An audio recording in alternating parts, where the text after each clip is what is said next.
Vamos a abrir la escritura en el libro de los Hechos, en el capítulo número 17, en el versículo 30. Hechos capítulo 17, versículo número 30. Dice la escritura de la siguiente manera, Hechos 17, 30. Pero Dios, habiendo pasado por alto los tiempos de esta ignorancia, ahora manda a todos los hombres en todo lugar que se arrepientan. Pero Dios, habiendo pasado por alto los tiempos de esta ignorancia, ahora manda a todos los hombres en todo lugar que se arrepientan. Vamos a orar y vamos a suplicar a Dios que el día de hoy Él pueda hablarnos a través de su palabra. Padre, en el nombre de Jesús, Señor, estamos aquí congregados, Señor, reunidos, porque queremos ser dirigidos por ti, Señor. Háblanos hoy, Señor.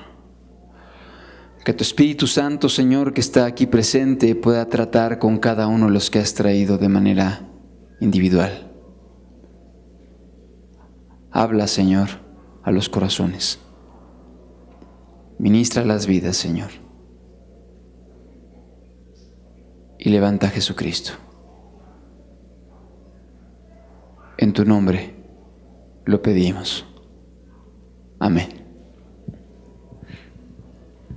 Pero Dios, habiendo pasado por alto los tiempos de esta ignorancia, ahora manda a todos los hombres en todo lugar que se arrepientan. Es el apóstol Pablo que está hablando en un lugar donde las personas acostumbraban ufanarse de mucho conocimiento, de mucha sabiduría, de mucho estudio. Él estaba en la capital de Grecia, en Atenas, y él estaba invitando a los atenienses a que tomaran una decisión para con Dios. Y les dice algo que es una verdad que es importante que aún los presentes la consideremos. Dios, habiendo pasado por alto los tiempos de ignorancia, Dios habiendo pasado por alto los tiempos en que tú no le conociste, Dios habiendo dejado atrás ese tiempo en el cual tú no habías escuchado el Evangelio, da hoy una oportunidad y manda a todos los hombres en todo lugar que se arrepientan. Aquí vemos el corazón de Dios, vemos la intención que hay en Dios para con los seres humanos. Vemos que no es un Dios que esté buscando descalificar, excluir, sino por el contrario, es un Dios que busca incluir al mayor número de personas posibles. Es cierto, mucha gente el día de hoy está excluida del reino de Dios. Mucha gente el día de hoy está caminando en las tinieblas, sin Dios, sin vida, sin esperanza. Pero no es porque Dios no haya querido o porque Dios no quiera que ellos puedan conocerle, sino que es porque las personas voluntariamente deciden rechazarlas por las tinieblas, rechazar la luz. Deciden rechazar la luz, optando o prefiriendo las tinieblas. Hemos estado estudiando un ciclo de enseñanzas que hemos titulado Las parábolas de Jesús. El día de hoy estaremos analizando una parábola que es considerada por algunos una de las parábolas más hermosas predicadas por Jesucristo en su ministerio. Una parábola que nos permite conocer las consecuencias del pecado. Una parábola que nos permite tener claro y presente cuál es el efecto del pecado en la vida del ser humano. La vida del ser humano sin Dios. Igualmente esta parábola nos permite entender cuál es el corazón del pecador para que pueda ser restaurado. ¿Cuál es la actitud correcta de la persona que está lejos, perdida, para poder ser restaurada? Y asimismo nos deja ver el doble carácter de Dios.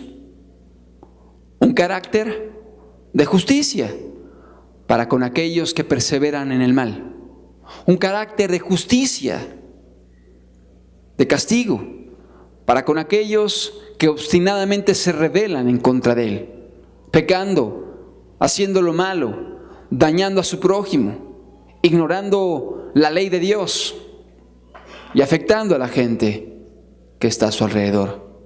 Pero igualmente el carácter de Dios misericordioso, clemente, paciente, benigno, para con aquellos pecadores que se arrepienten, que se humillan y que deciden buscar a Dios, rectificando su estilo de vida, corrigiéndolo y decidiendo poner la voluntad de Dios por encima de todas las cosas.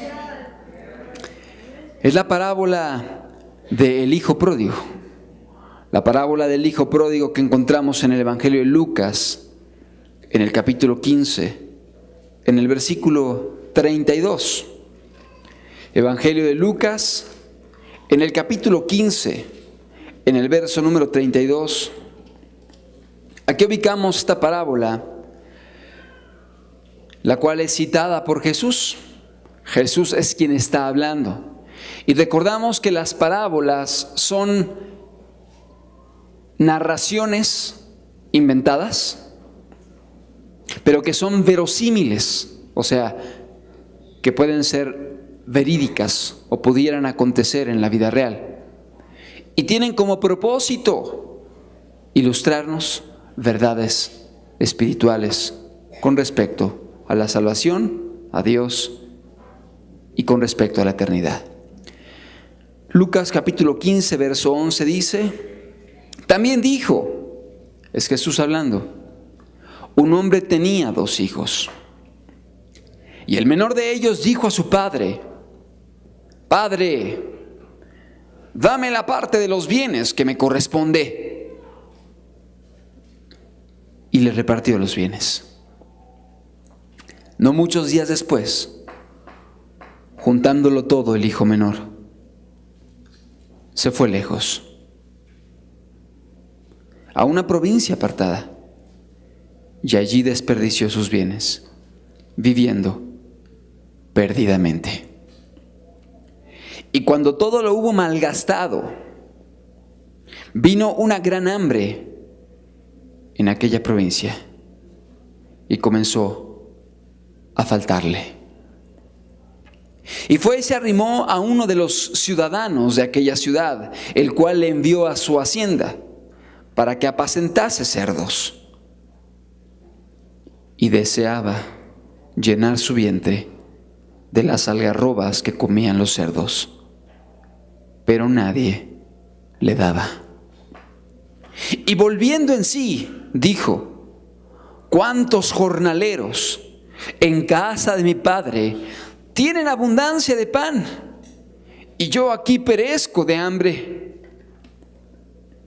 Me levantaré e iré a mi padre y le diré: Padre, he pecado contra el cielo y contra ti. Ya no soy digno de ser llamado tu hijo. Hazme como a uno de tus jornaleros. Y levantándose vino a su padre. Y cuando aún estaba lejos, lo vio su padre. Y fue movido a misericordia. Y corrió y se echó sobre su cuello y le besó. Y el hijo le dijo: Padre, he pecado contra el cielo y contra ti, y ya no soy digno de ser llamado tu hijo. Pero el padre dijo a sus siervos: sacad el mejor vestido y vestidle, y poned un anillo en su mano y calzado en sus pies, y traed el becerro gordo y matadlo, y comamos y hagamos fiesta, porque mi hijo muerto era y ha revivido, se había perdido y es hallado. Y comenzaron a regocijarse. Y su hijo mayor estaba en el campo, y cuando vino y llegó cerca de la casa, oyó la música y las danzas. Y llamando a uno de los criados, le preguntó qué era aquello. Él le dijo: tu hermano ha venido, y tu padre ha hecho matar el becerro gordo por haberle recibido bueno y sano. Entonces se enojó y no quería entrar. Salió por tanto a su padre y le rogaba que entrase. Mas él respondiendo dijo al padre: he aquí, tantos años te sirvo, no habiéndote desobedecido jamás, y nunca me has dado ni un cabrito para gozarme con mis amigos. Pero cuando vino tu hijo, que ha consumido tus bienes con rameras, has hecho matar para él el becerro gordo. Él entonces le dijo: hijo, tú siempre estás conmigo, y todas mis cosas son tuyas. Mas era necesario hacer fiesta y regocijarnos, porque tu hermano era muerto y ha revivido, se había perdido y es hallado. Una parábola que nos deja ver muchas verdades con respecto a Dios, su carácter, con respecto a las consecuencias del pecado y con respecto al carácter y al anhelo, el deseo que hay en Dios de poder restaurar al pecador que se ha perdido. Recordamos que es Jesús quien está hablando esta parábola. Recordamos que es Jesucristo, no es cualquier persona el que está instruyendo a través de esta historia. Muchas personas tienen un concepto errado, incorrecto de quién es Dios. Mucha gente tiene un concepto demasiado inclinado y distorsionado de un Dios amoroso que no es justo. Y Dios es amor, pero también Dios es justicia. Mucha gente vislumbra un Dios puro amor, puras promesas, puras bendiciones, puros beneficios, cuando la Biblia es clara que Dios promete beneficios, Dios promete bendiciones, pero a aquellos que le obedecen y le aman. Pero igualmente la palabra de Dios promete consecuencias devastadoras a aquellos que deciden rebelarse en contra de Dios, pues el pecado mismo genera consecuencias terribles en la vida del ser humano. Aquel que decide robar, que decide adulterar, que decide fornicar, que decide utilizar drogas, obviamente va a cosechar el producto de sus acciones. Familias destruidas, cuerpos dañados, problemas legales, problemas judiciales, que son consecuencias de sus actos, delinquiendo o quebrantando los mandamientos y la ley que Dios ha establecido. Pero mucha gente tiene un concepto de un Dios puro amor, como un Dios alcahuete, como un Dios que va a estar solapando al pecador y haciéndose de la vista gorda e ignorando las rebeldías y las maldades del hombre. Y por ahí hay un dicho que dice: es que Dios ama al pecador, pero no ama su pecado. Y es cierto, Dios quiere que todos se arrepientan, pero si el pecador no se arrepiente, Dios lo va a juzgar y lo va a condenar a él. No va a condenar al pecado, va a condenar al pecador. ¿Sí me explico? O sea, el tener un concepto de que Dios es un Dios de amor, pero ama al pecador, etcétera, y aborrece el pecado, pero ama al pecador. Pues sí, pero está indignado en contra del pecador todos los días, dice la palabra de Dios. Está irado en contra del pecador. Entonces, es un concepto incorrecto. Es cierto, Dios es amor y Dios desea que todos se salven. Y por eso mismo, envió a su Hijo. Y por eso mismo ha predicado las buenas nuevas, que son el arrepentimiento, el cambio de vida, para que la persona pueda ser restaurada con Dios a través del sacrificio de Cristo Jesús. Igualmente hay gente que tiene un concepto de un Dios pura justicia, que no es un Dios de amor. Y están pensando que Dios es un ogro que tiene un machete en la mano y que está buscando el más mínimo detalle, el pelo en la sopa para poder cortar cabezas, para poder descalificar, para poder destruir, y se goza, se deleita en ver cuánta gente está siendo arrojada al infierno. Ese tampoco es Dios. Yo veo en la Biblia un Dios que es justo, pero también es un Dios que es misericordioso. Y dentro de su justicia, Él ideó un plan. Y este plan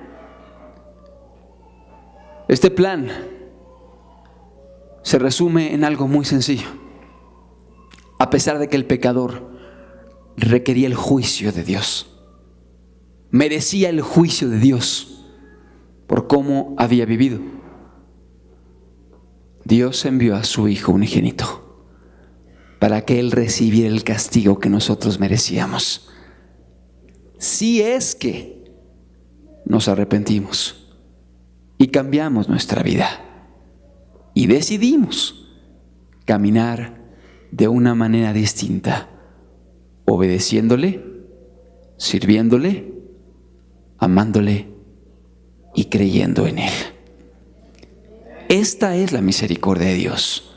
Pero si el pecador, independientemente de que Cristo haya muerto en la cruz, decide obstinadamente continuar pecando, continuar haciendo lo malo, continuar rebelándose en contra de Dios, con conocimiento, pecando con luz, dice la Escritura que aun y cuando Dios haya enviado a su Hijo a morir por la humanidad, los pecadores que no se arrepientan, que sigan viviendo en pecado, practicando la maldad, serán condenados eternamente por Dios y escucharán la voz de Cristo que les dirá: apartaos de mí, malditos, al fuego eterno preparado para Satanás y sus ángeles.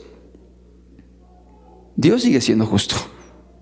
Es decir, Él diseñó un plan de misericordia, pero este plan tiene condiciones, y las condiciones son el que el ser humano se arrepienta y el que el ser humano decida comenzar a vivir como siempre debió haber vivido, amando a Dios y amando a su prójimo. Esa es la misericordia de Dios, que Dios le da al hombre una nueva oportunidad. Pero no significa que va a estar solapando maldades, iniquidades, rebeldías, no. Significa que le da una alternativa de cambiar su vida, de cambiar su estilo de comportamiento y empezar a hacer el bien. Y todo aquello que había hecho le es perdonado a través del sacrificio de Jesucristo. Este pasaje, esta enseñanza, esta parábola que predica Jesús, nos permite ver el doble carácter de Dios. Un Dios que igualmente está dispuesto a castigar, como un Dios que está deseoso de perdonar a aquel que se arrepiente. El hijo pródigo. ¿Qué significa el término pródigo? Porque hay mucha gente que malinterpreta el término y dicen: es que no entiendo por qué dice el hijo pródigo. Pues si no fue nada prodigioso lo que hizo este muchacho. No es que no dice el hijo prodigio, dice el hijo pródigo. Y la palabra pródigo, si lo podemos poner en un acetato, tenemos ahí la definición, viene del latín prodigus, que significa disipador. O sea, alguien que desperdicia, despilfarrador, gastador, que desperdicia y consume sus bienes en gastos inútiles, vanos, sin medida, o sea, sin un dominio propio, sin una buena mayordomía, sin medida, sin orden y sin razón. Eso es pródigo. Una persona que es despilfarradora, una persona que malgasta las cosas, una persona que echa a perder todo aquello que tiene en sus manos, lo destruye, lo echa a perder, lo malgasta, lo utiliza sin medida, sin orden y sin razón. No razona las cosas, sino que actúa por pasiones, actúa por deseos, actúa por instintos, actúa por sentimientos, yo no sé, pero no actúa por razón ni por la ley de Dios. Eso es pródigo, y por eso la parábola se le ha titulado la parábola del hijo pródigo, porque fue el hijo que hizo precisamente esto con los bienes que un día su padre le había entregado. La palabra de Dios en esta porción nos habla de un hombre. Esta parábola comienza hablando de un hombre. Un hombre tenía 2 hijos. ¿A quién se refiere cuando dice un hombre? Este hombre representa a Dios. Un hombre tenía 2 hijos. Este hombre, que era el padre, representa a Dios. Representa a aquel que ha generado y engendrado vida en todos los seres humanos. Tenía 2 hijos. Obviamente el concepto de hijo implica un lugar de privilegio. Estos hijos eran personas que tenían beneficios por ser hijos de Dios, por ser hijos de este Padre que es figura y que representa a Dios. Y la posición de hijo implica privilegio, que tiene una relación especial con el Padre, que posee ciertos beneficios, derechos que le son conferidos precisamente por ser hijo. Pero dice la Escritura que el menor de ellos un día se acercó al Padre y le dijo: Padre, dame la parte de los bienes que me corresponde. Dame la parte de los bienes que me corresponde.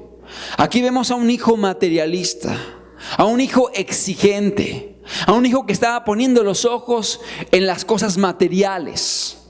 Yo creo que no es correcto jamás que un hijo esté exigiéndole beneficios materiales a los padres. Ahí estaba este hijo: dame los bienes que me corresponden a mí. Soy tu hijo y por derecho esto me corresponde, porque soy tu hijo legítimo. Y comenzó a exigirle los bienes que le correspondían. ¿Sabías tú que lo que tenemos no es nuestro, sino que es de Dios? Que estamos aquí de paso. Y lo que tú tengas, sea carros, sean casas, sea dinero, sean títulos, sean hijos, sean conocimiento, sean negocios, lo que tengas no es tuyo, es de Dios. Porque dice la palabra de Dios es la tierra y su plenitud, el mundo y los que en él habitan. De Dios es todo lo que existe. Y si Dios ha permitido que tú tengas algo, Dios te lo ha dado nada más temporalmente. Y te lo va a quitar. Te lo va a quitar cuando te llame cuentas. Y también va a pedir cuentas de tu mayordomía. Te va a decir: ¿qué hiciste con todo lo que te di? ¿Qué hiciste con lo que puse en tus manos? ¿Cómo utilizaste los recursos? ¿Cómo utilizaste los conocimientos? ¿Cómo utilizaste los bienes? ¿Cómo utilizaste todo aquello que yo puse en tus manos? ¿Qué cuentas vas a entregarme de lo que te he dado? ¿Qué cuentas vas a entregarme de tus hijos? ¿De tu familia? ¿De todo aquello que te di mientras estuviste en la tierra? Es decir, estamos aquí únicamente para ser mayordomos de lo que Dios temporalmente nos ha puesto en nuestras manos. Pero aquí estaba este hijo arrogante, exigiéndole al padre que le diera los bienes que le correspondían. Ignorante de que todo, absolutamente todo es de Dios. Dice la Escritura que el padre le otorgó ciertos bienes. No sabemos cuántos, pero seguramente fue algo muy valioso porque este hombre se fue a vivir perdidamente con los recursos y los bienes que se le habían dado. Dios le da al ser humano muchas cosas. Tú mismo que estás aquí, aunque quisieras considerarte una persona de escasos recursos, tienes muchos talentos en tus manos. Tienes cosas de mucho valor en ti. Tienes una mente, tienes un cuerpo, tienes fuerzas, tienes una vida, tienes salud para estar aquí. Quizá tengas hijos, quizá tengas familia, conozcas un oficio, tengas un trabajo, tengas un techo, no lo sé. Son muchas posesiones, son muchas áreas que Dios te ha dado, de las cuales Él te va a pedir cuentas. Y mucha gente tiende a menospreciarse y a minimizar lo que Dios le ha dado, y por lo tanto no producen con lo que Dios le ha dado. Están allí de una manera irresponsable, siendo negligentes y no siendo buenos mayordomos de los bienes que Dios les ha ofrecido o les ha encomendado temporalmente. Dice la Escritura que este hijo se fue lejos a una provincia apartada. Aquí podemos ver otra verdad. La persona que está con un corazón indispuesto a obedecer a Dios, la persona que no quiere poner en práctica los mandamientos de Dios, tiende a alejarse de Dios, tiende a apartarse de Dios, tiende a tomar una posición de querer evadir a Dios, darle la vuelta a Dios. No quiere estudiar la Biblia, no quiere ir a la reunión, no quiere pensar en Dios, no quiere tener nada que ver con algo que le pueda recordar la existencia de Dios. ¿Por qué? Porque tiene una conciencia que le marca que no está bien. Una conciencia que le acusa constantemente. Dios ha dotado al ser humano con conciencia, y la conciencia es ese dispositivo espiritual que tenemos, el cual nos aplaude cuando estamos bien y nos sentimos bien con nosotros mismos. Pero igualmente, cuando alguien hace algo malo, su conciencia lo reprueba y lo hace sentirse mal y lo hace sentirse culpable, porque Dios dejó una conciencia en nosotros. Y aunque nadie jamás hubiera leído la Biblia, cuando hace algo malo, sabe que está haciendo algo malo, aun y cuando no haya leído la Escritura. ¿Por qué los ladrones andan ahí escondiéndose cuando roban?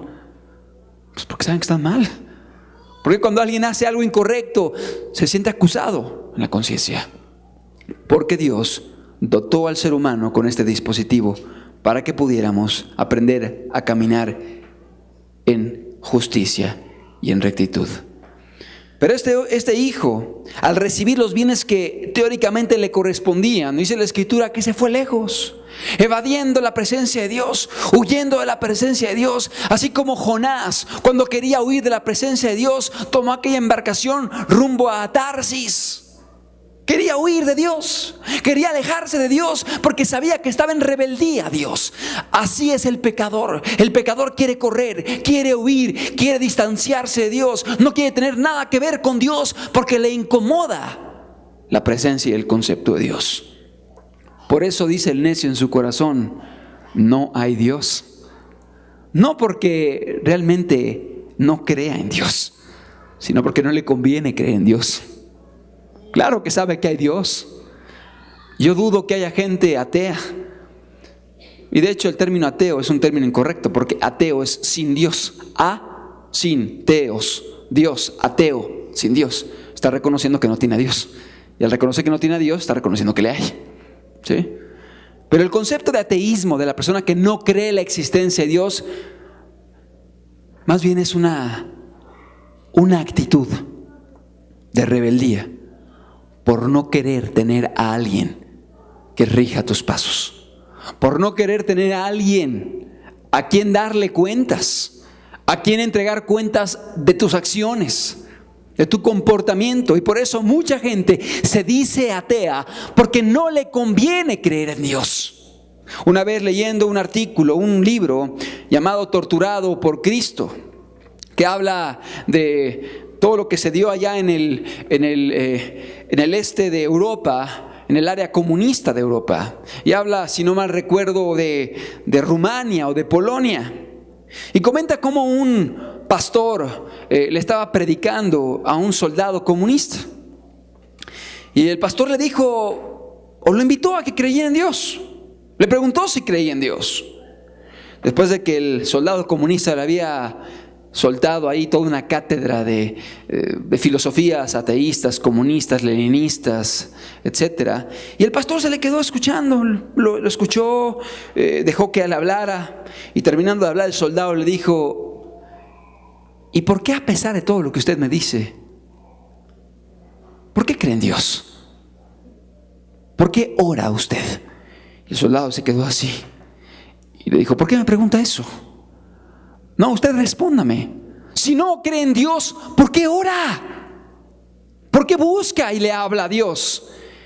Y entonces ese soldado comunista bajó la vista y dijo, es cierto, cuando estábamos en guerra en contra de los alemanes y veíamos que se acercaban y se acercaban y estábamos en nuestras trincheras y sentíamos el fuego cerca de nosotros y sería increíble.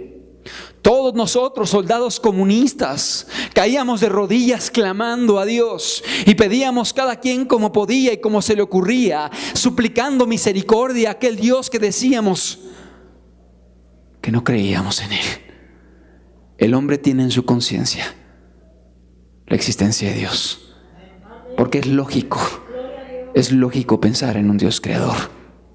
Solamente con ver la creación, una creación perfecta, inteligente, ordenada, nos lleva a saber que hay alguien por detrás de todo esto.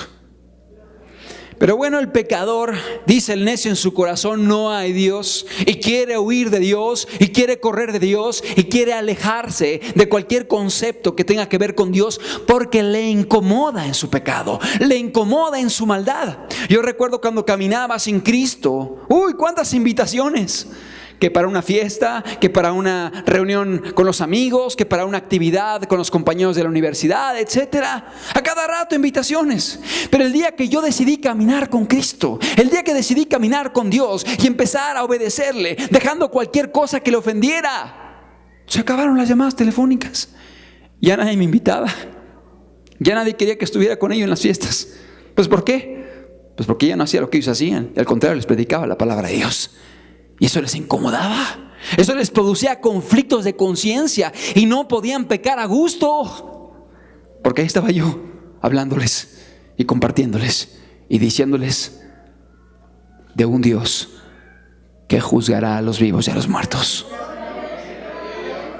Obviamente, mientras jugué y corrí y participé con ellos, era bienvenido.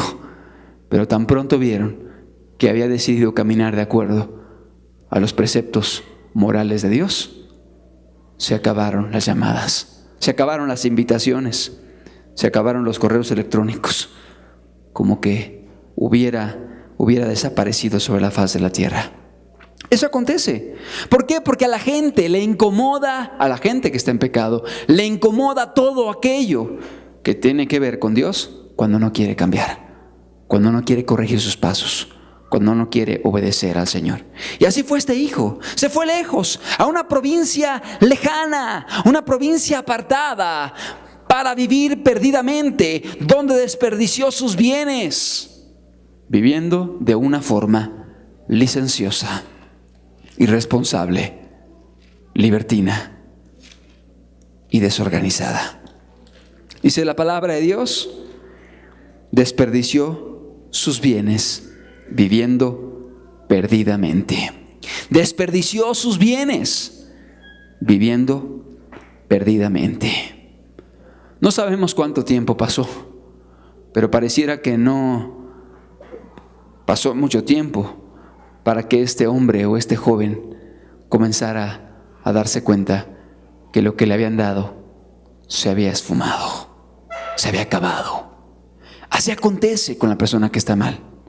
Todo aquello que se le da lo va destruyendo, va acabando con ello de tal forma que ni siquiera lo disfruta. Y el pecado hace que todo lo que tienes se vaya degradando, corrompiendo, erosionando. Y cuánta gente que a lo mejor recibe cierto ingreso en su trabajo que pudiera ser útil para utilizarlo con la esposa, con los hijos, en la educación, en tratamientos, yo no sé, en preparación para el día de mañana, para servir a Cristo, para hacer misericordia, para hacer el bien, para poder apoyar quizá un proyecto de misericordia.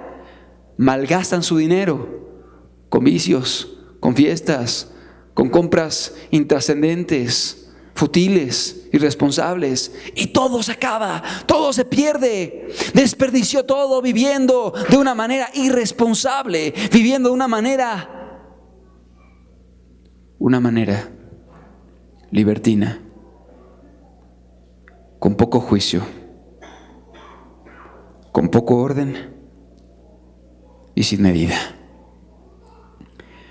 Pero dice la Escritura, no os engañéis, Dios no puede ser burlado. Todo lo que el hombre siembre, eso va a cosechar. El que siembra para la carne, segará corrupción.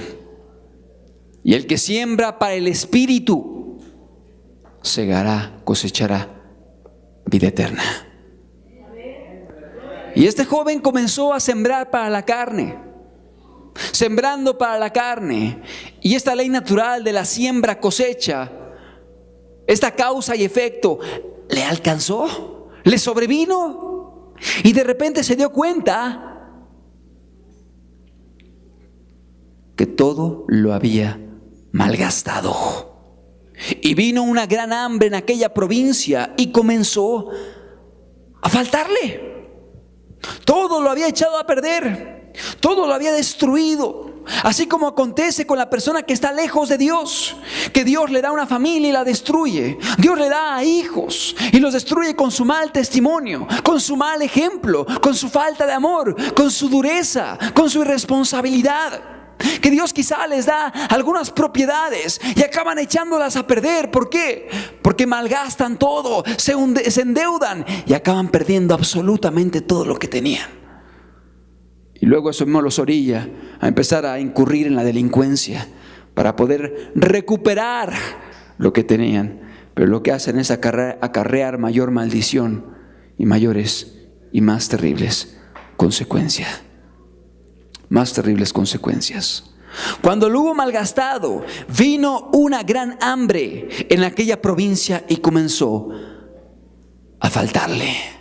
Le alcanzó su pecado. Porque escúchalo, a todas las personas les va a alcanzar su pecado si no se arrepienten.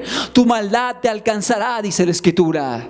Sí, hay gente que dice, es que a mí no me ha pasado nada, es que me va muy bien, es que soy muy feliz. Y comienzan a engañarse de que no habrá consecuencias de los pecados. Pero tarde o temprano la cosecha viene. Después de haber sembrado, tarde o temprano la cosecha va a comenzar a producir. Y va a comenzar a producir los frutos malos de las semillas que se han sembrado. Pero igualmente aquel que decide sembrar para el bien, va a haber cosecha. He platicado con gente que me ha dicho con lágrimas en los ojos, es que me duele mucho el haber destruido a mi familia.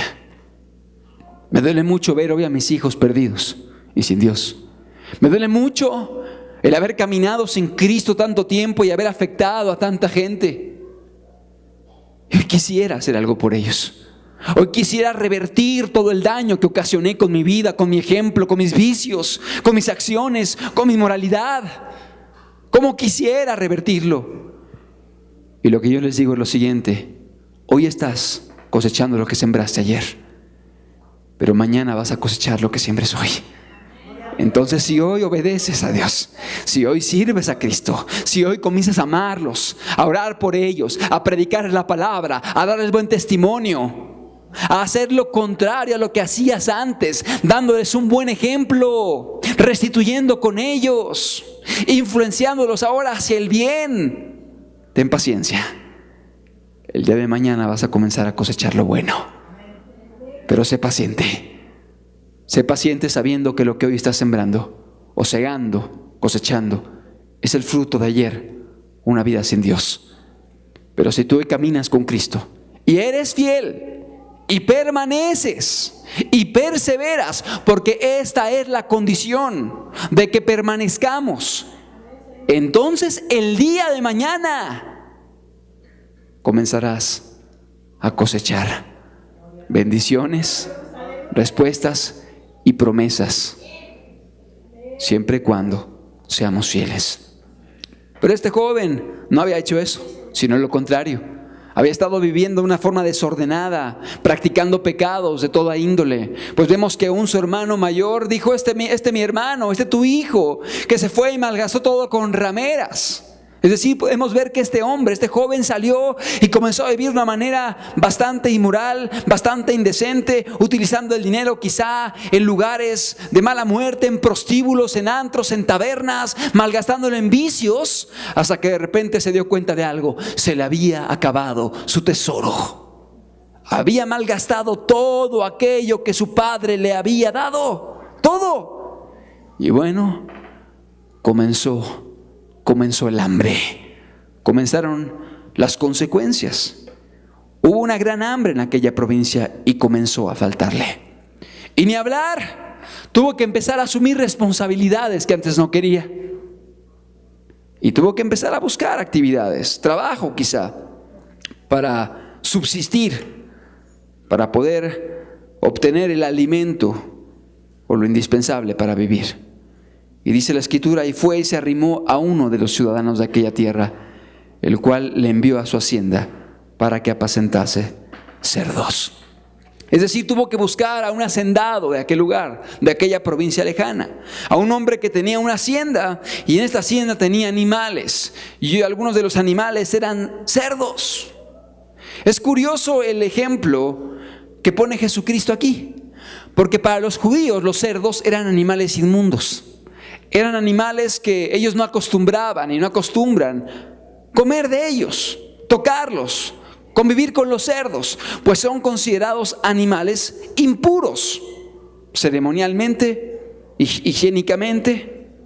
Entonces, este hombre, que obviamente por inferencia sabemos que era parte del pueblo de Dios, acabó trabajando para un hacendado en una provincia lejana, alimentando a los cerdos, conviviendo con los cerdos, en medio del hedor, en medio de la suciedad, en medio quizá del excremento, en medio de la tristeza, de la soledad y de las consecuencias de haberse apartado del camino de la justicia. Y dice la Escritura que este hombre judío, que estaba en medio apacentando, alimentando a los cerdos, algo denigrante, algo menospreciable, algo inmundo de acuerdo a la concepción o a la visión judía, comenzó a recordar de dónde había salido. Comenzó a recordar cómo había sido su vida cuando había estado en la presencia del Padre. Y dice la Biblia que miraba aún las algarrobas de los cerdos y anhelaba comerlas, anhelaba llenar su vientre de ellas, pero nadie le daba. Y así acontece con aquella persona que, conociendo a Dios, se aparta y se aleja y va y ve cómo el mundo está comiendo algarrobas y anhela comerlas, pero sigue vacío, sigue sin ser saciado o satisfecho.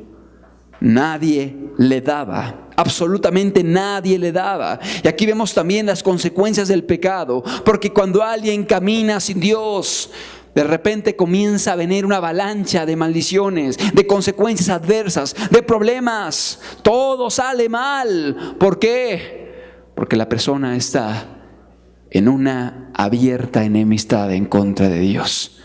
Alguien que está viviendo en pecado se está declarando abiertamente enemigo de Dios. Pues está diciendo: Dios, me rehúso a someterme a tus leyes. Me rehúso a obedecer tus mandamientos. No me importa que tú hayas dicho en la Biblia no mates. No me importa que tú hayas dicho en la Biblia no adulteres. No me importa que tú hayas dicho en la Biblia no forniques. No me importa lo que hayas dicho. Yo decido vivir de esta forma indecente, inadecuada. De modo que abiertamente se constituye y se declara enemigo de Dios. Es como una persona que en momento dado se levanta en contra del Estado y comienza a romper abiertamente las leyes del Estado, de la Constitución.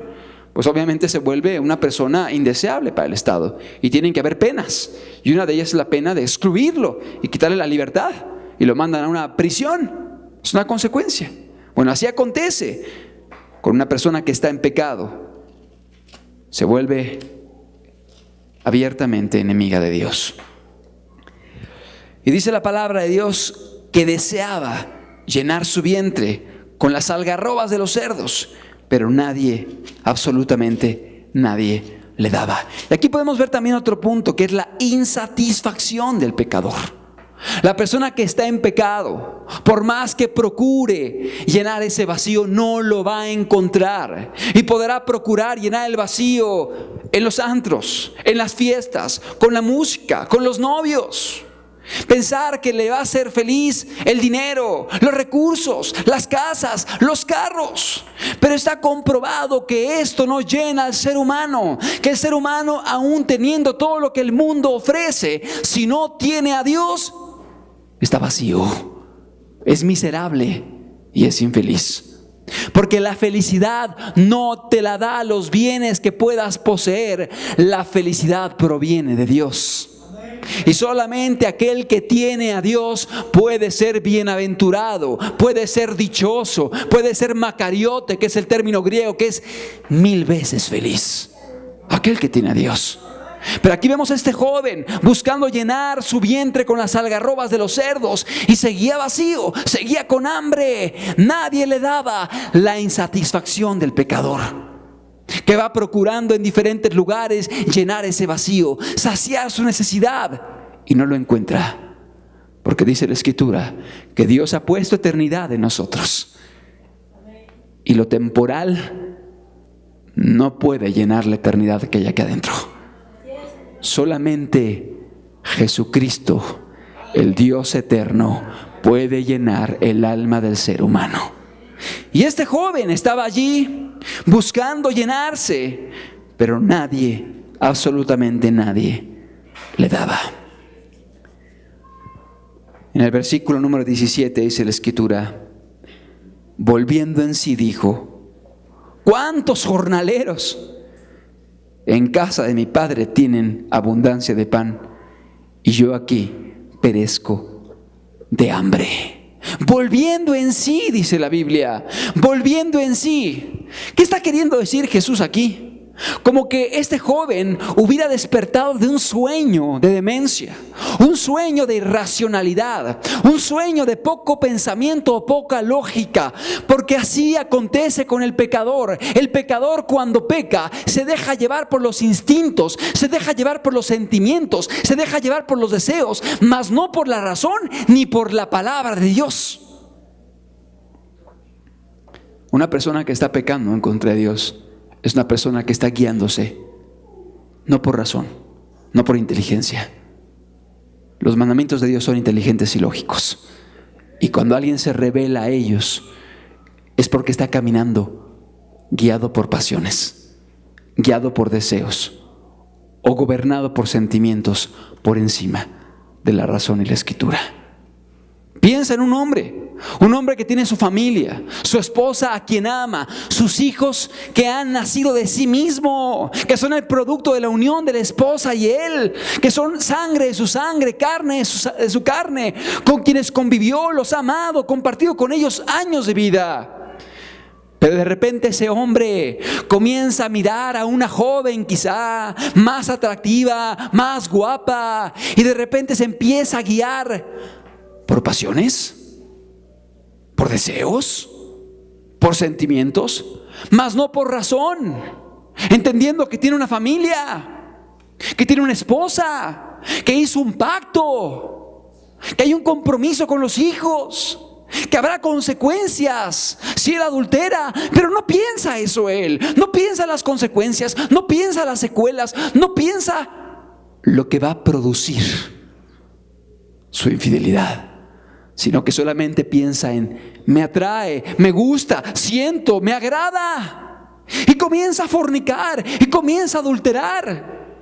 Y de repente, en medio de su adulterio, empieza a ver las consecuencias, empieza a ver las secuelas. Y de repente ya lo vieron por allá y ya lo empiezan a denunciar, y tu esposo anda en adulterio. Y entonces se abre los ojos y se percata en el problema en el cual se ha metido, y empieza a querer salirse y arreglar las cosas. Pero de repente su esposa confirma el adulterio, y hay daños, y hay una afectación entre la relación, en la relación conyugal. Y comienza a haber daños hacia los hijos por su mal testimonio, por su mal ejemplo, porque mientras caminó así, no quería ir a la iglesia, no quería buscar a Dios, no quería saber nada de Cristo, se burlaba de la esposa cristiana, etcétera, etcétera.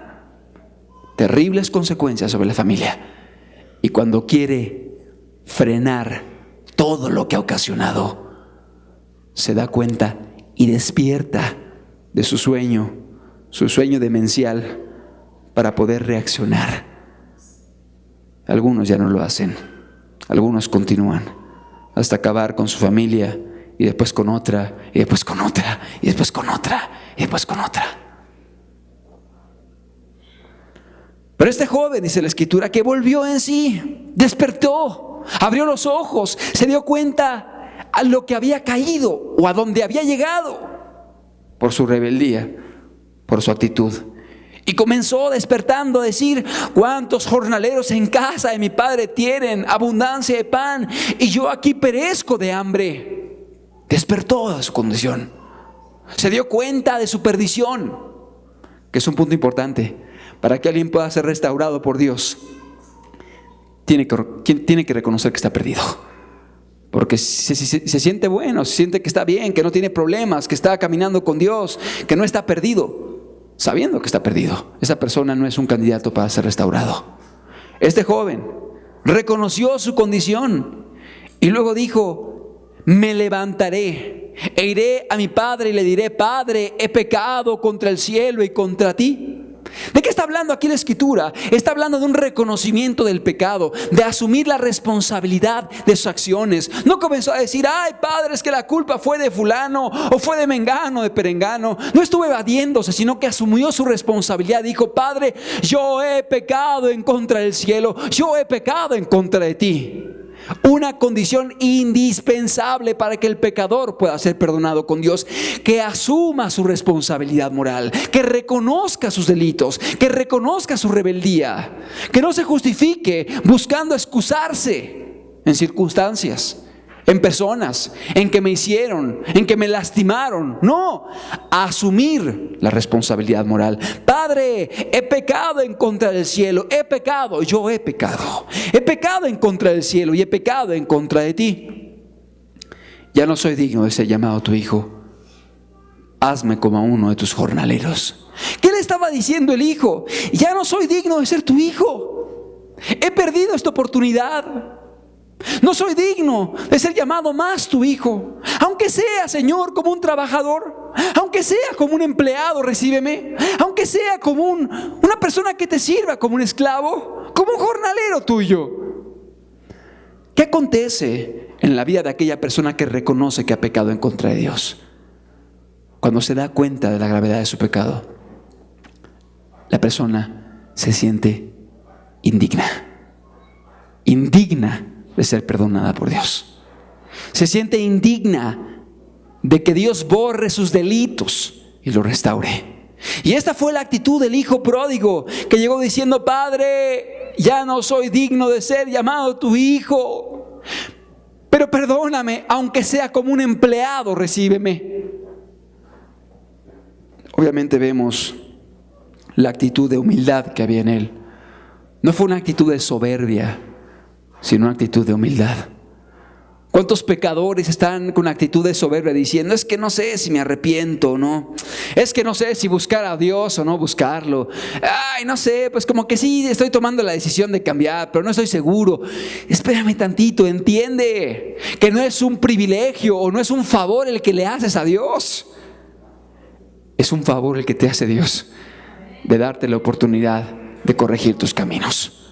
Porque justo habría sido Dios en condenarnos eternamente por cómo vivimos cuando no le conocíamos.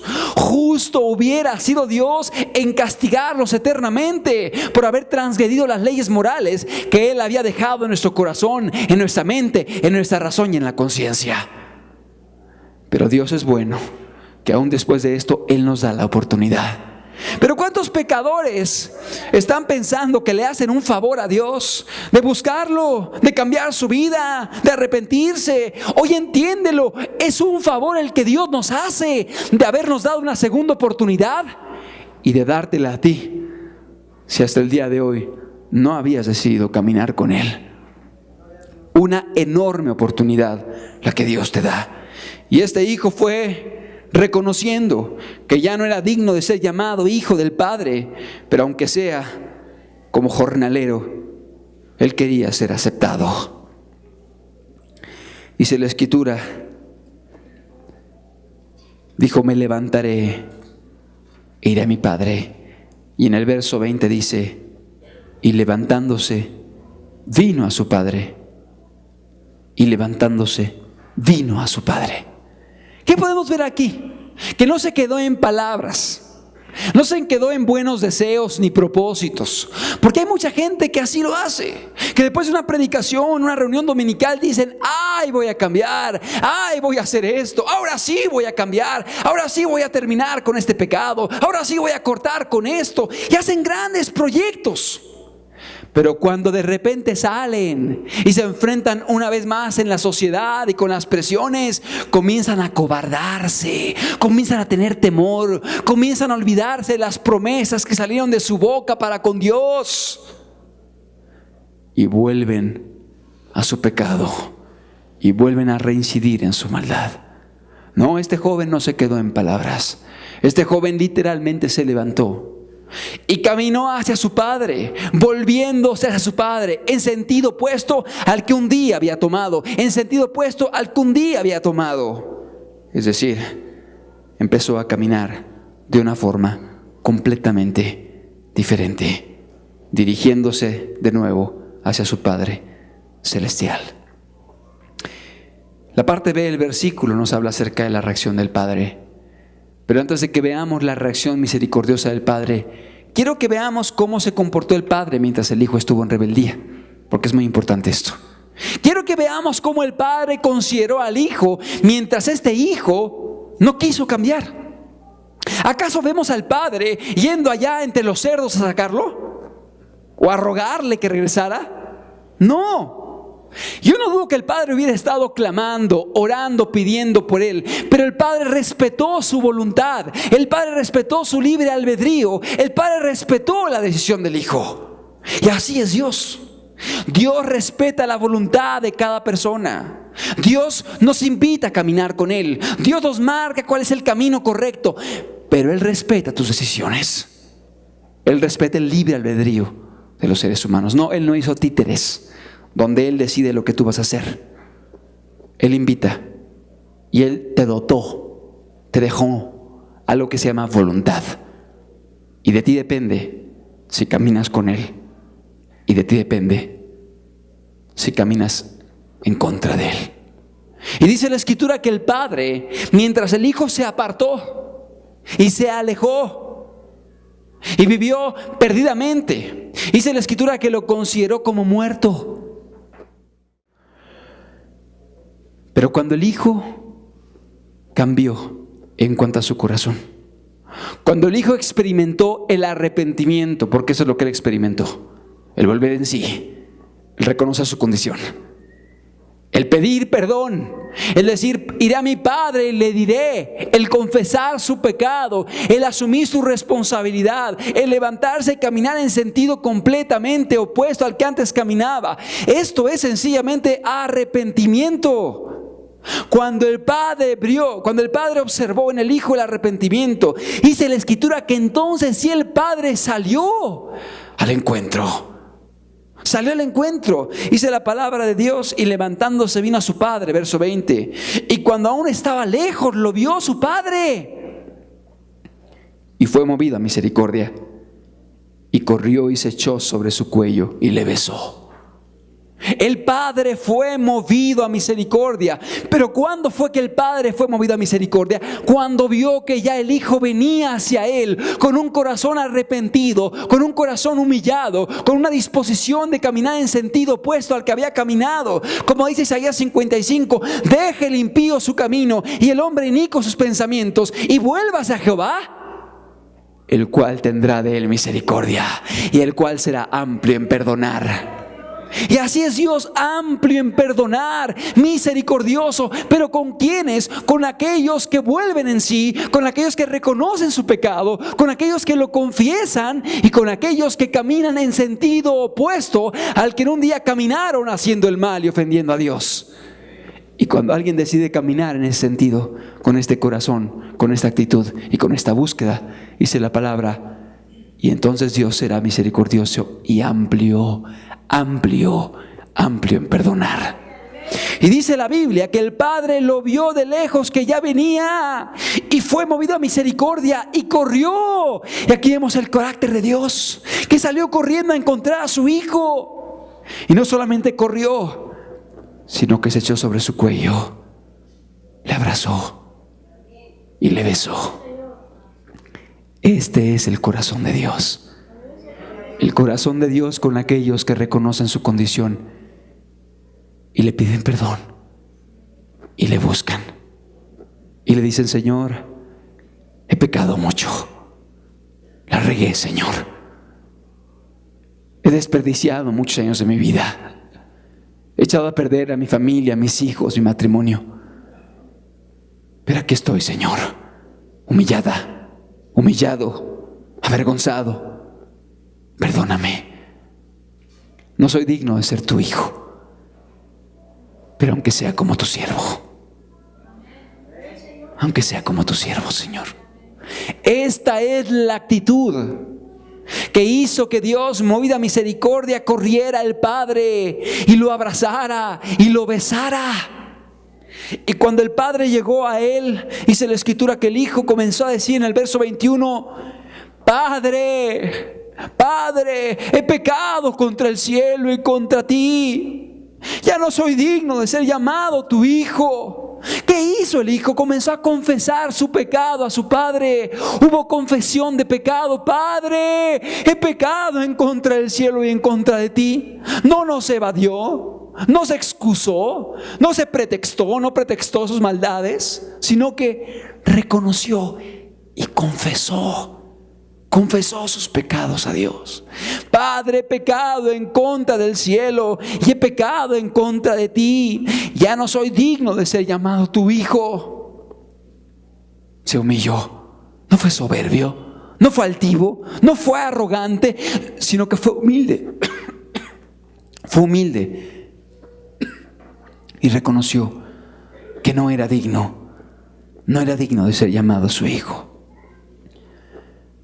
Pero cuando el Padre vio en este hijo el arrepentimiento, cuando el Padre vio en este hijo el corazón adecuado, el corazón humillado, el corazón dispuesto a caminar en rectitud, el corazón dispuesto a venir y confesar sus errores, el corregir, el retractarse.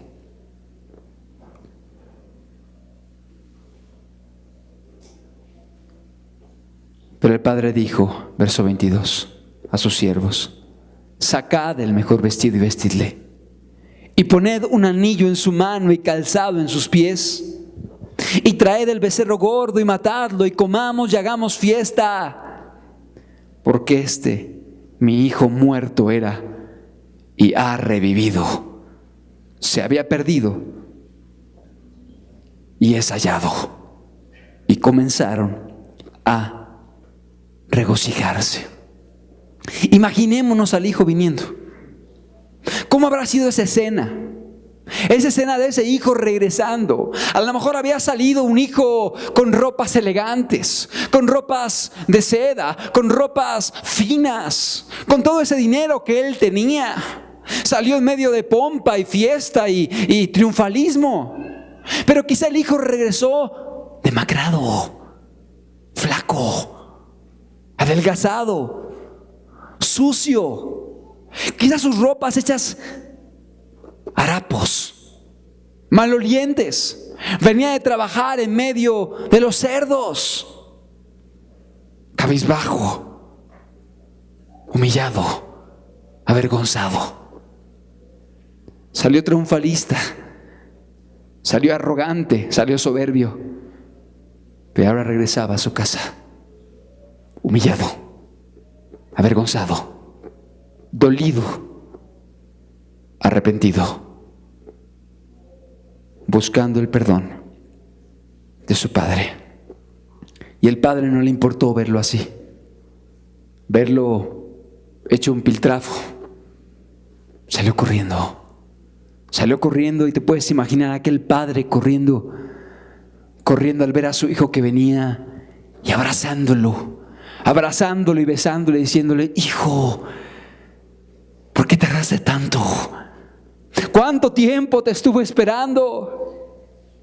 ¿Cuánto tiempo esperé a que rectificaras, hijo? ¿Cuántos años han pasado? Y tú con esa actitud de rebeldía, mira lo que ha acontecido con tu vida, mira cómo regresas. Pero al verlo así, dice la Biblia que dijo: traed vestidos nuevos. Y le cambiaron el vestido. Esa ropa harapienta con la cual venía fue cambiada por ropa limpia, por ropa nueva, que simboliza una vida nueva, una vida cambiada, un corazón diferente. No vino a poner parches, le quitó sus harapos y le puso vestidos nuevos, ropa limpia, ropa nueva. Un anillo en su dedo. ¿Qué simboliza el anillo? El anillo simboliza pacto. Un pacto que había sido quebrantado, un pacto que había sido roto entre el padre y el hijo, porque el hijo había sido infiel, porque los pactos están condicionados al cumplimiento mutuo. Y si uno de ambos es traidor al pacto, el otro queda libre.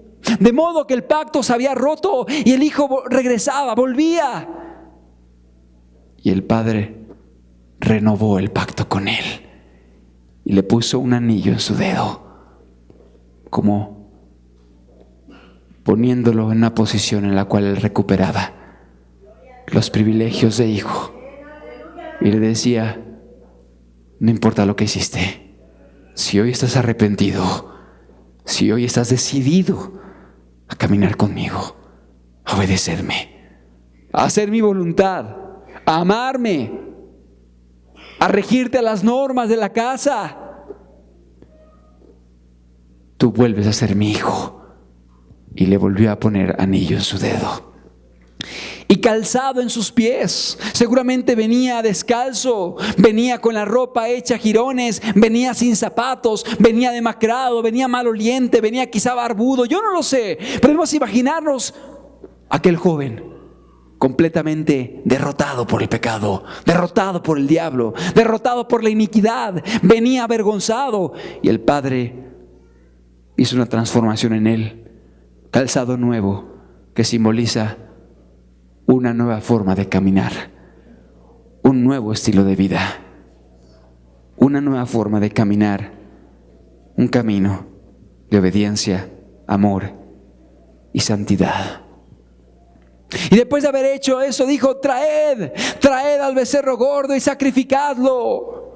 Maten al becerro gordo. ¿Qué es el becerro gordo? El becerro gordo es aquel animal que habían estado alimentando por muchos meses, quizá por algunos años.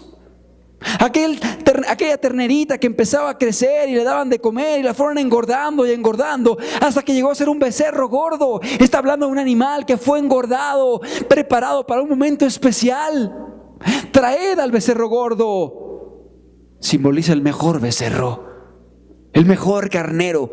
Tráiganlo. No pidió un borreguito. No pidió un becerrito.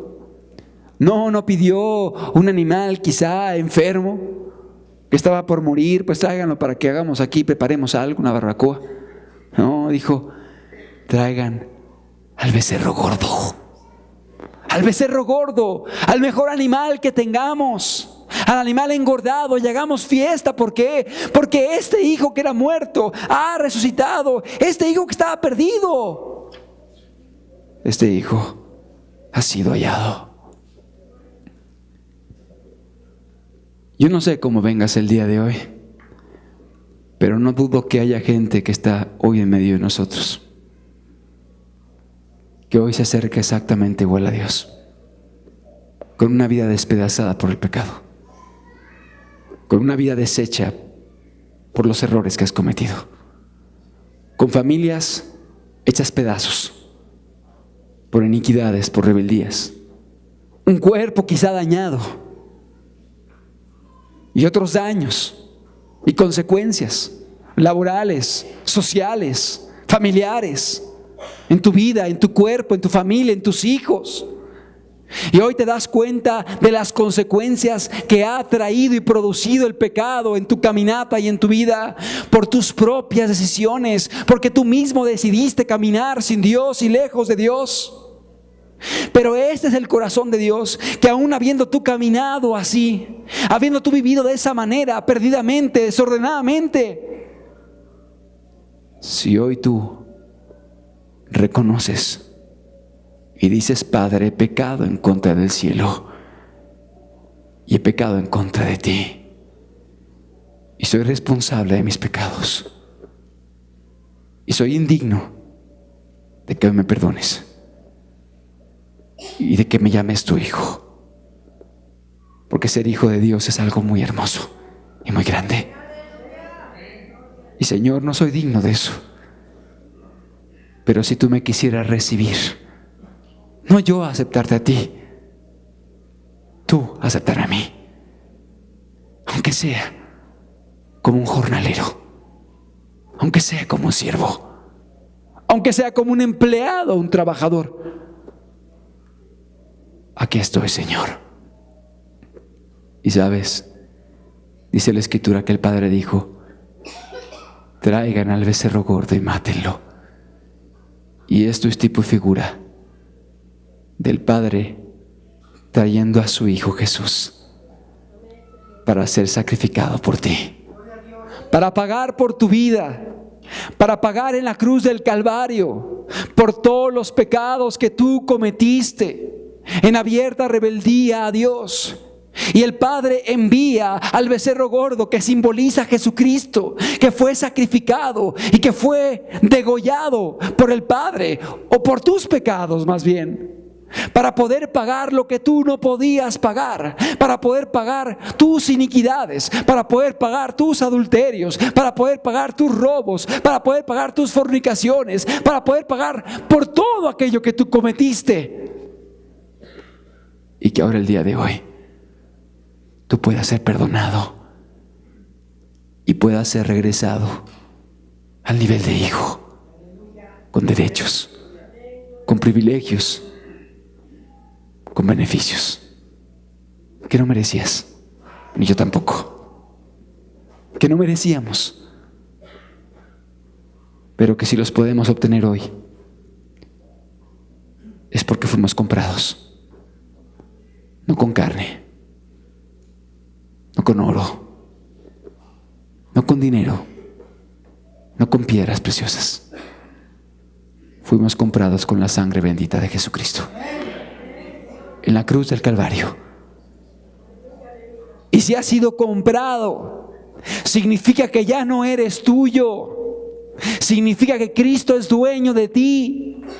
Y significa que al venir a Él para pedirle perdón y decirle: Señor, ya no soy yo mi dueño, ya eres tú mi dueño. Aquí estoy para obedecerte, para servirte y para hacer tu voluntad. ¿Por qué no cierras tus ojos un momento y meditas? ¿Cómo vienes hoy delante de Dios? ¿Cómo está hoy tu vida? ¿Cómo te encuentra hoy Dios? Solamente tú lo sabes. Solamente tú y Dios lo saben. Solamente tú y Dios saben cuánto has llorado y clamado por las consecuencias del pecado. Solamente tú y Dios han escuchado cuando levantaste la voz y le decías: Señor, ya estoy cansada, ya estoy cansado, sácame de aquí, ya no quiero seguir viviendo así. Ayúdame. Solamente tú y Dios estaban aquel día que de rodillas clamaste a Él, sabiendo que no lo merecías el perdón, sabiendo que no merecías la misericordia, pero que Él estuvo dispuesto a escucharte, pero que Él te oyó y el día de hoy te dice: ven a mí, ven a mí, ven a mí, ven a mí. Pecador arrepentido, ven a mí.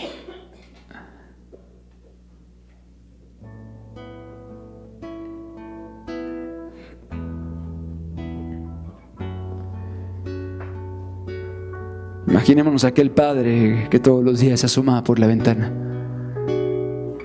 y miraba hacia el horizonte buscando al hijo o a la hija perdida. Y nada. Y pasaba otro día y volvía a asomarse diciendo: ¿será que reaccionará?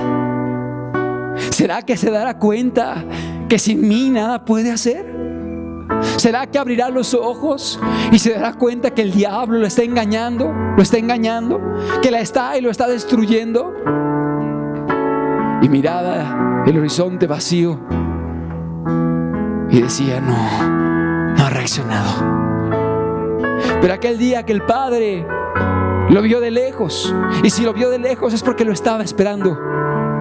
Si lo vio de lejos es porque estaba allí, quizá en el dintel de la puerta, aguardando el cambio de actitud en su hijo.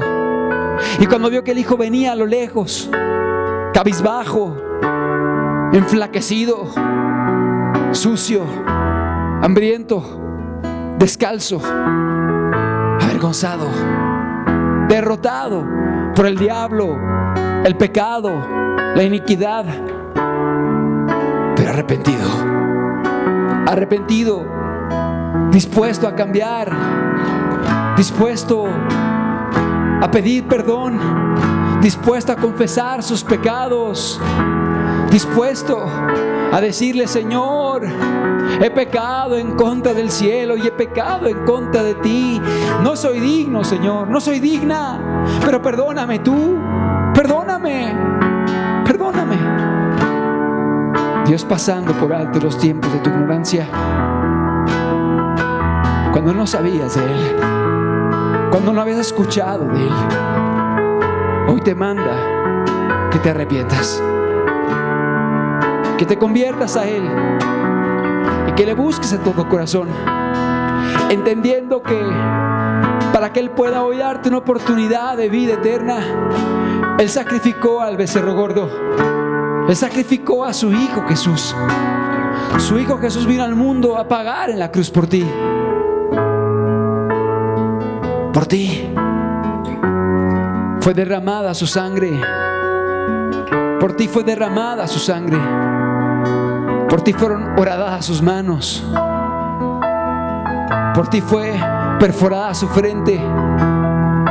Por ti fue desgarrada su espalda. Por ti y por tus pecados, para que tú el día de hoy puedas tener la oportunidad de regresar a Él, de volver a Él, de regresar a casa con tu Padre Celestial y decirle: Padre, me equivoqué, pero aquí estoy de nuevo, perdóname. No soy digno, pero ten piedad de mí. Cuánto he esperado este momento, Dios esperándote. Cuánto he esperado que vinieras a mí, Dios llamándote. Cuánto he esperado este momento, cuánto he esperado que estuvieras así. Yo sé bien cuánto has sufrido, porque el pecado mismo acarrea yo sé bien terribles porque has llorado, sufrimientos y dolores. Yo sé bien lo que has vivido, pues de tu lado no me he ido.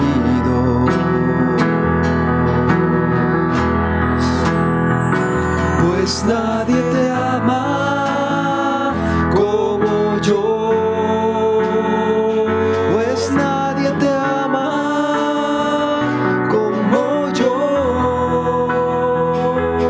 Mira la cruz, esta es mi más grande prueba. Nadie te ama como yo, pues nadie te ama como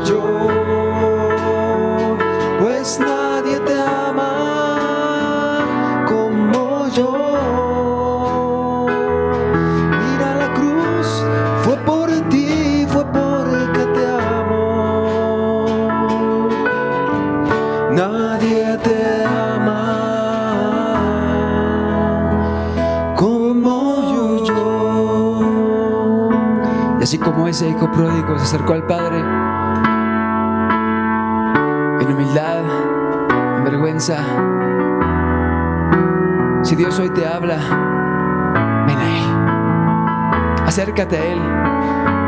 Y yo quiero hacer un llamado a que aquellos que reconozcan que están en esa condición, ahí en tu lugar te pongas de pie, diciendo: yo soy como ese hijo pródigo, que he caminado sin Dios, que he caminado lejos de Él, que he caminado en mis pecados y que mi pecado me ha alcanzado, que me ha destruido, que me ha hecho mucho daño, que me ha afectado. Pero hoy reconozco mi condición y deseo ser perdonado. Ponte de pie en tu lugar y dile: Señor, yo estoy así. Y así como aquel hijo pródigo se acercó al Padre Celestial, quiero hacer un llamado para que pases aquí al frente. Ven aquí al frente para pedirle perdón a Dios. Yo sé bien lo que me dices, aunque a veces no me acercándote a Dios para pedirle perdón. Si deseas arrodillarte, lo que en ti siento, si deseas quedarte de pie, tú y Dios, aunque nunca lo tú y Dios. Aquí está el Señor. Aquí está el Señor para escucharte. No importa cómo vengas, no importa que si vienes con tu vida hecha a pedazos, Él es el restaurador, Él es el perdonador, Él es el que sana tus heridas, Él es el que borra tus iniquidades. Pero pídele perdón, pues nadie te ama como yo, pues nadie te ama como yo. Mira la cruz, esta es mi más grande prueba. Nadie te ama como yo, pues nadie te ama como yo. aquí está el Pues Señor nadie hoy, te ama como yo. ese Padre amoroso que corrió hacia su Hijo para abrazarlo y para decirle: te perdono, yo hoy te perdono, yo hoy te perdono.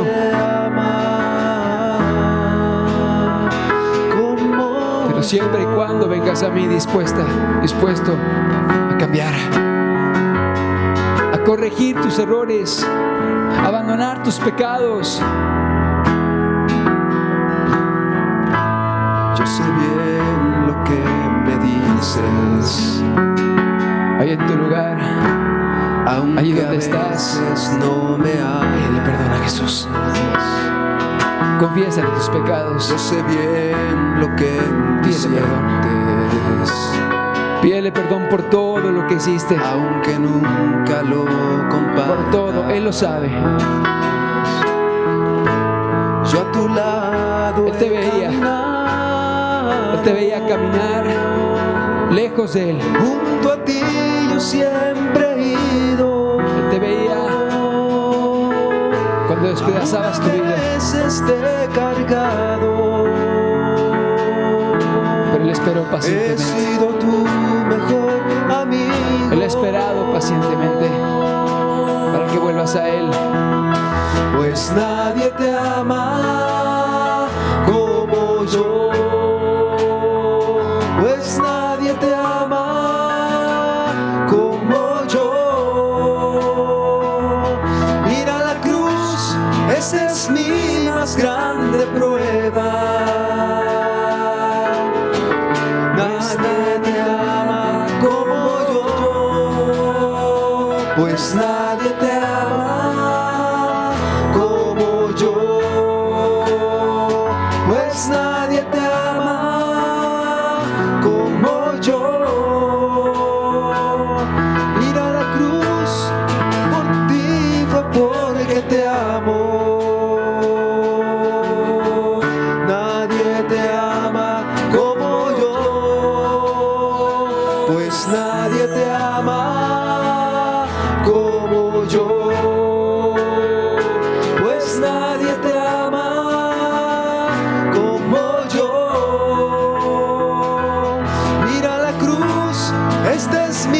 más grande prueba.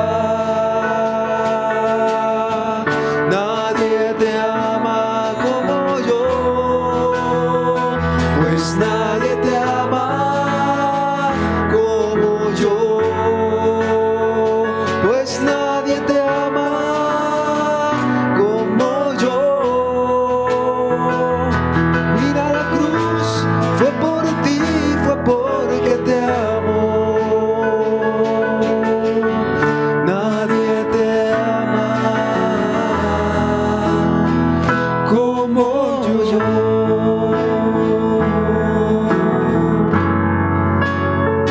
Como yo.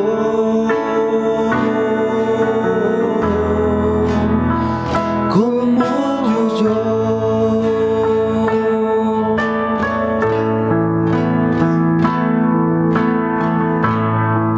Él está aquí hoy presente. Háblale a Él. Pídele perdón. Él te escucha. Él sabe en qué condición vienes. Él sabe lo que has vivido. Él sabe cómo te encontrabas. Y por eso Él te ha traído a este lugar, para que puedas restaurar tu comunión con Él, para que puedas cambiar tu vida, para que puedas ser perdonado, perdonada de todos tus pecados, todos, para que Él pueda saldar tu cuenta. Viste mi vida vacía, mi alma perdida. Viste mi vida vacía, mi alma perdida. ¿Cómo agradecerte tan grande obra? ¿Cómo agradecerte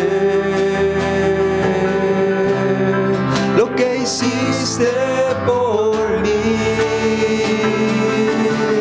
Tú viniste a mí y me limpiaste. Tú viniste a mí,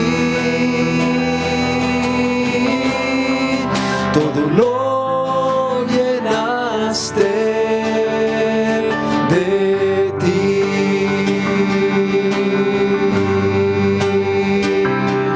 Viste mi vida vacía, mi alma perdida. Viste mi vida vacía, mi alma perdida. ¿Cómo agradecerte tan grande obra? ¿Cómo agradecerte lo que hiciste por mí? Tú viniste a mí y me limpiaste. Tú viniste a mí, todo lo llenaste de ti. ¿Cómo agradecerte tan grande obra?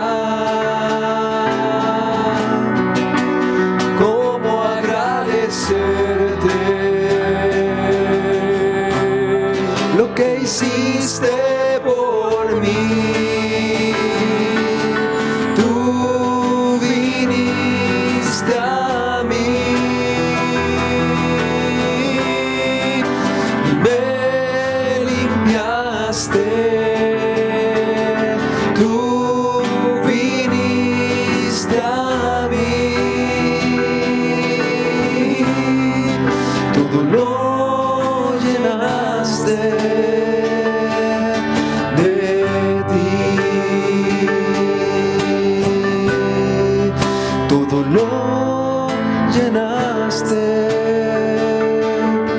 de ti. Él está aquí hoy. Él escucha tu oración. Él conoce tu sinceridad. Y si el día de hoy te has acercado aquí con un corazón humilde, avergonzado, avergonzada, y realmente con la disposición de cambiar tu vida, de rectificar, Él te da la oportunidad. Él te perdona. Él olvida lo que hiciste y Él permite que empieces de nuevo. Él permite que empieces de nuevo, haciendo las cosas bien, haciendo las cosas como siempre debiste haberlas hecho. Pero es necesario que en ti haya radicalidad, seriedad y compromiso, un compromiso profundo con Dios. Dios ha tenido pensamientos de paz para contigo y los tiene el día de hoy, y por eso hoy te ha llamado para que te reconcilies con Él, te ha llamado para que restaures tu comunión con Él, te ha llamado para que puedas una vez más regresar a casa sometiéndote al Padre Celestial. Yo te conocí desde el vientre de tu madre. Yo te conocí antes de que tú nacieras. Yo he caminado desde siempre a tu lado y he contado cada uno de tus pasos. Conozco cada una de tus heridas y también una a una tus alegrías. Hoy quiero empezar contigo una nueva vida, olvidarme del pasado y darte un nuevo día. Aquí estoy llamándote a ti. He puesto mi mirada en tu vida. Yo soy el que te puede sanar de todas tus heridas. Levanta ya tus ojos, entrégame tu corazón. Mira que todo está pagado, pues yo por ti mi vida he dado. Y aquí estoy llamándote a ti. He puesto mi mirada en tu vida. Yo soy el que te puede sanar de todas tus heridas. Levanta ya tus ojos, entrégame tu corazón.